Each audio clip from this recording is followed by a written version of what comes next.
क्या आप जानते हैं कि तुर्की की खिलाफत उस्मानिया मानव इतिहास की सबसे बड़ी सल्तनत थी।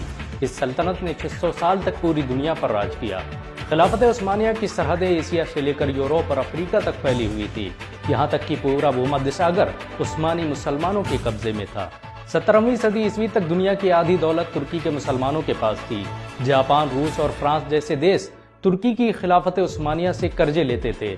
ये सल्तनत इतनी बड़ी थी कि जब इसका अंत हुआ तो 42 नए देशों का निर्माण हुआ। खिलाफत उस्मानिया की स्थापना तुर्क सरदार उस्मान ने की थी। ये काई कबीले के मशहूर शासक अर्तुगरुल गाजी का बेटा था। खिलाफत उस्मानिया ने मात्र 100 साल के अंदर ही आधी दुनिया को जीत लिया था। मिस्र से लेकर फिलिस्तीन, जॉर्डन, यहाँ तक कि इटली, मलेशिया और फ्रांस के अधिकांश हिस्से खिलाफत उस्मानिया के कब्जे में थे। आपको ये जानकर शायद हैरानी हो कि मैसूर के शासक टीपू सुल्तान भी खिलाफत उस्मानिया का हिस्सा थे। उस्मानी सुल्तान सलीम ने उन्हें भारत में अपने नाम का सिक्का चलाने की इजाजत दी थी।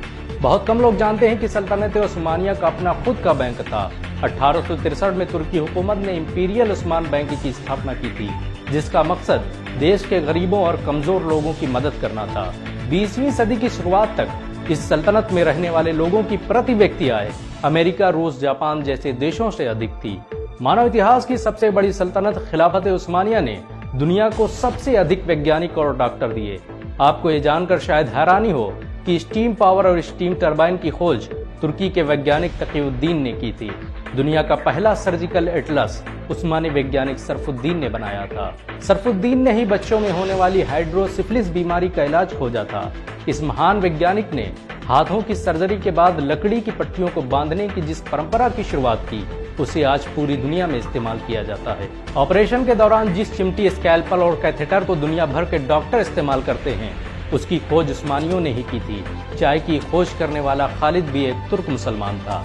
आपको ये जानकर शायद हैरानी हो कि दुनिया की सबसे पढ़ी लिखी आबादी उस्मानी साम्राज्य में रहती थी। दुनिया के सबसे बड़े स्कूल और कॉलेज खिलाफत उस्मानिया का हिस्सा थे। ये दुनिया की सबसे आधुनिक सल्तनत थी, जिसकी हर मस्जिद और मदरसे में लाइब्रेरी की सुविधा मौजूद थी।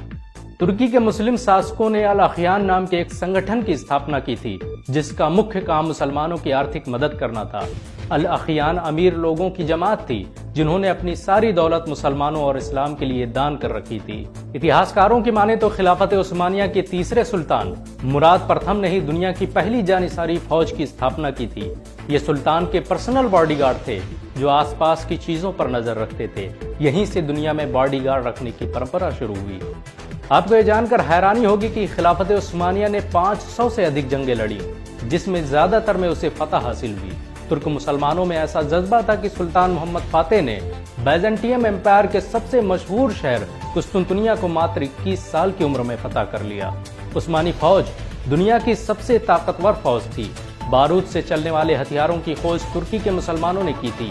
आपको ये जानकर शायद हैरानी हो कि समुद्री जहाजों पर तोपों का सबसे पहले इस्तेमाल उस्मानियों ने ही किया था। बाबर जिन तोपों को भारत लेकर आया, उसे बनाने वाले तुर्की के मुसलमान थे। तुर्की की खिलाफत उस्मानिया का भारत से बड़ा गहरा संबंध था।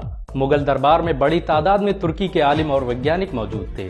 19वीं सदी तक तुर्की के सैन्य बेड़े हिंद महासागर की सुरक्षा करते थे। प्रथम विश्व युद्ध के बाद जब ईसाई और यहूदी देशों ने मिलकर खिलाफत उस्मानिया के टुकड़े कर दिए, तो खिलाफत उस्मानिया को बचाने के लिए हिंदुस्तानी मुसलमानों ने जान की बाजी लगा दी। 1919 में मौलाना मोहम्मद अली और मौलाना शौकत अली के नेतृत्व में खिलाफत आंदोलन की शुरुआत की गई। इस आंदोलन में देश के हिंदुओं ने भी हिस्सा लिया। खिलाफत के अंत के बाद तुर्की के मुसलमानों की सबसे ज्यादा मदद हिंदुस्तानी मुसलमानों ने की। तुर्की आज अगर इतना ताकतवर है, तो इसका असल कारण भारत के मुसलमान हैं। भारत के मुसलमान आज भी तुर्की में इज्जत की नजरों से देखे जाते हैं। अगर एक मुसलमान होने के नाते आपको गर्व महसूस हुआ हो, तो इस वीडियो को लाइक और शेयर जरूर करें। ऐसी और वीडियो को देखने के लिए हमारे चैनल को सब्सक्राइब करें, घंटा जरूर दबाएं।